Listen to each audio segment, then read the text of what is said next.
Alors mon premier livre, L'innovation frugale, j'ai étudié comment dans les pays émergents, les entrepreneurs sont capables de concevoir des solutions simples avec des moyens de bord. C'est vraiment l'esprit MacGyver.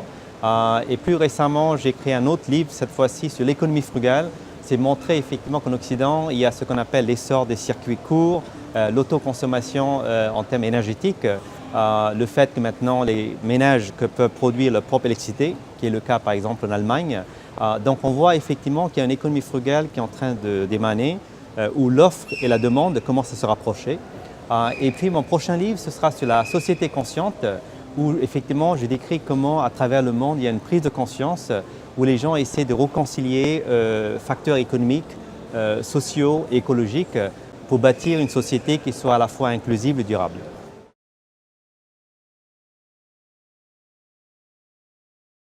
Pour les entreprises françaises, cela signifie une prise de conscience qu'effectivement le monde économique n'existe pas en isolement, séparé de la société et de l'environnement.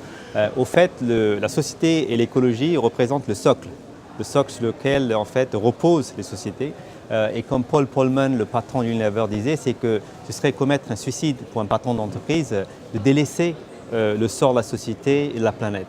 Donc quelque part, c'est dans l'intérêt personnel éclairé, comme j'appelle, des décideurs et des entreprises justement, de pouvoir effectivement contribuer à l'harmonie sociale et à la préservation de la planète pour justement s'assurer la pérennité et la viabilité de leur société, de leur entreprise.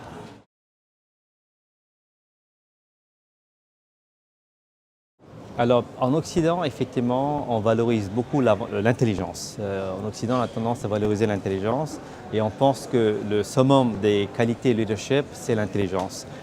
Mais je crois que dans un monde qui est de plus en plus complexe, il est important pour les leaders de pouvoir développer leur intériorité et pouvoir accéder à ce que j'appelle l'intelligence innée, qu'en Orient, on appelle la sagesse.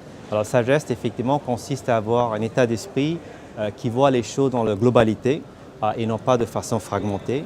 Deuxièmement, essayer de connecter l'individu à une cause transcendantale, quelque chose qui les dépasse.